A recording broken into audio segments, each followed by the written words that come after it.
नमस्कार दोस्तों, मेरे चैनल दुश्मन में आपका बहुत बहुत स्वागत है। अगर आप हिंदी सब्जेक्ट से नेट जेआर की तैयारी कर रहे हैं या टीजीटी पीजीटी की तैयारी कर रहे हैं तो ये वीडियो आपके लिए बहुत ही महत्वपूर्ण होने वाला है। इस वीडियो में हम लोग 2017 तक के ज्ञानपीठ पुरस्कार और व्यास सम्मान को देखने वाले हैं। ज्ञानपीठ पुरस्कार भारतीय साहित्य के लिए दिया जाने वाला सर्वोच्च पुरस्कार है। इस पुरस्कार में 11 लाख रुपए की धनराशि, प्रशस्ति पत्र और बाग देवी की कांस्य प्रतिमा दी जाती है। अगर व्यास सम्मान की बात करें तो व्यास सम्मान भारतीय साहित्य के लिए दिया जाने वाला ज्ञानपीठ पुरस्कार के बाद दूसरा बड़ा साहित्य सम्मान है। इस पुरस्कार को 1991 में प्रारंभ किया गया और इस पुरस्कार में 4 लाख रुपए प्रदान किया जाता है। देर न करते हुए चलिए हम लोग वीडियो शुरू करते हैं। सबसे पहले हम लोग ज्ञानपीठ पुरस्कार देखेंगे। ज्ञानपीठ पुरस्कार में 1968 ईस्वी में सुमित्रा नंदन पंत जी को चिदम्बरा नामक उनकी रचना है। ये एक काव्य रचना है जिस पर इन्हें ज्ञानपीठ पुरस्कार प्राप्त हुआ।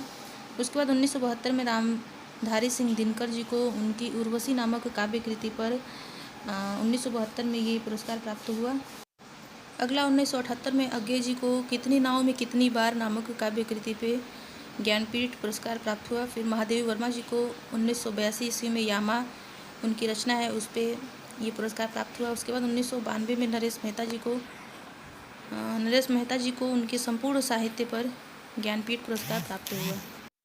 1955 से लेकर 2017 तक साहित्य अकादमी पुरस्कार जिन जिन कवियों को प्रदान किया गया है उसका वीडियो भी मैंने बनाया हुआ है। उसका लिंक मैं डिस्क्रिप्शन बॉक्स में दे दूँगी, वहाँ से जाके आप लोग साहित्य अकादमी पुरस्कार 1955 से 2017 तक के देख सकते हैं।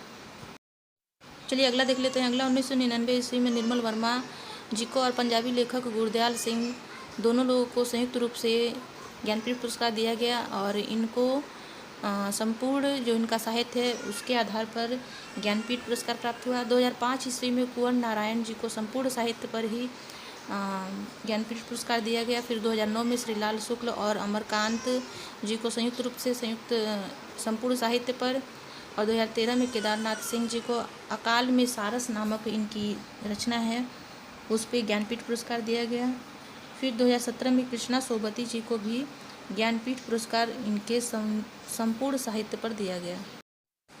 आगे हम लोग व्यास सम्मान देख लेते हैं, जिसमें 1991 ईस्वी में डॉक्टर रामविलास शर्मा जी को इनकी रचना है भारत के भाषा परिवार और हिंदी, इस पर इन्हें व्यास सम्मान सर्वप्रथम दिया गया।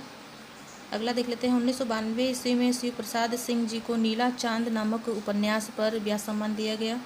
फिर 1993 ईस्वी में गिरिजा कुमार माथुर जी को मैं वक्त के हूँ सामने नामक काव्य पे व्यास सम्मान दिया गया। फिर 1994 ईस्वी में धर्मवीर भारती जी को सपना अभी भी नामक काव्य पे व्यास सम्मान दिया गया। फिर कुंवर नारायण जी को 1995 ईस्वी में आत्मजयी नामक काव्य पर ये पुरस्कार दिया गया। अगला देख लेते हैं। अगला 1996 ईस्वी में डॉक्टर रामस्वरूप चतुर्वेदी जी को हिंदी साहित्य और संवेदना का विकास नामक रचना पे ये व्यास सम्मान दिया गया। फिर उसके बाद है 1997 ईस्वी में केदारनाथ सिंह जी को उत्तर कबीर व अन्य कविताएं नामक काव्य कृति पे व्यास सम्मान दिया गया। फिर 1998 ईस्वी में गोविंद मिश्र जी को 5 आंगनों वाला घर नामक उपन्यास पे ये पुरस्कार प्राप्त हुआ। फिर 1999 ईस्वी में श्रीलाल शुक्ल जी को विश्रामपुर का संत नामक उपन्यास पर। फिर 2000 ईस्वी में गिरिराज किशोर जी को पहला गिरमिटिया नामक उपन्यास पर ये व्यास सम्मान दिया गया। फिर 2001 ईस्वी में रमेश चंद्र शाह जी को आलोचना का पक्ष नामक आलोचनात्मक जो इनकी कृति है उस पर ये पुरस्कार प्राप्त हुआ। अगला देख लेते हैं। अगला 2002 ईस्वी में कैलाश वाजपेयी को पृथ्वी का कृष्ण पक्ष नामक काव्य कृति है ये, जिस पर इन्हें ये पुरस्कार प्राप्त हुआ। फिर 2003 ईस्वी में चित्रा मृदुगल जी को आवा नामक जो है ये इनका उपन्यास है जिस पर इन्हें ये पुरस्कार प्राप्त हुआ। फिर 2004 ईस्वी में मृदुला गर्ग जी को कठगुलाब नामक उपन्यास पर ये पुरस्कार प्राप्त हुआ। फिर 2005 ईस्वी में चंद्रकांता जी को कथा सतीसर ये उपन्यास है जिस पर इन्हें ये पुरस्कार मिला। फिर 2006 ईस्वी में परमानंद श्रीवास्तव जी को कविता का अर्थात नामक ये कविता का अर्थात एक आलोचना है। आगे देख लेते हैं। 2007 ईस्वी में कृष्णा सोबती जी को समय सरगम ये उपन्यास है जिस पर कृष्णा सोबती जी को 2007 में व्यास सम्मान दिया गया। आगे है 2008 में मन्नू भंडारी जी को एक कहानी यह भी नामक ये आत्मकथा है मन्नू भंडारी जी की, जिस पर इन्हें व्यास सम्मान दिया गया। फिर 2009 ईस्वी में अमरकांत जी को इन्हीं हथियारों से ये उपन्यास है, इन्हीं हथियारों से, जिस पर पुरस्कार मिला।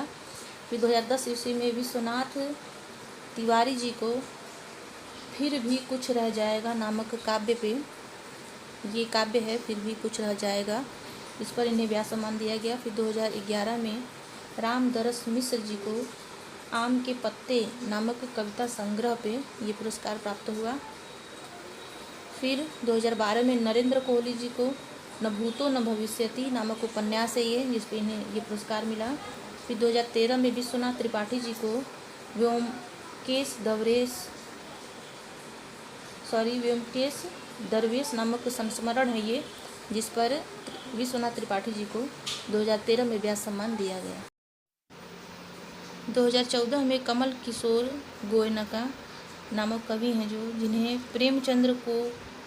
प्रेमचंद्र की कहानियों का काल क्रमानुसार अध्ययन नामक रचना पे व्यास सम्मान दिया गया। फिर 2015 में सुनीता जैन जी को क्षमा जो रचना है ये खंड काव्य है, जिस पे सुनीता जैन जी को व्यास सम्मान मिला। फिर 2016 में सुरेंद्र वर्मा जी को काटना समी का वृक्ष पद्य पंखुड़ी की धार से ये एक उपन्यास है, जिस पर सुरेंद्र वर्मा जी को व्यास सम्मान दिया गया। फिर 2017 में ममता कालिया जी को दुखम सुखम नामक उपन्यास पे व्यास सम्मान दिया गया। इस तरह से दोस्तों हम लोगों ने 2017 तक के ज्ञानपीठ पुरस्कार और व्यास सम्मान को देख लिया है। परीक्षा की दृष्टि से बहुत ही महत्वपूर्ण है। अगर आप इस वीडियो को अच्छे से देख लेते हैं और इसे तैयार कर लेते हैं तो निश्चित रूप से आने वाली परीक्षाओं में ये वीडियो आपको 1-2 नंबर ज़रूर दिलाएगा।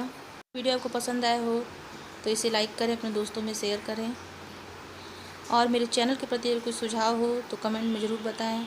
मेरे चैनल को सब्सक्राइब करें और बेल आइकन को ज़रूर प्रेस करें ताकि कोई मैं नया वीडियो बनाऊँ तो उसका नोटिफिकेशन आपको सबसे पहले मिले। फिर मिलेंगे ऐसी उपयोगी वीडियो के साथ। धन्यवाद।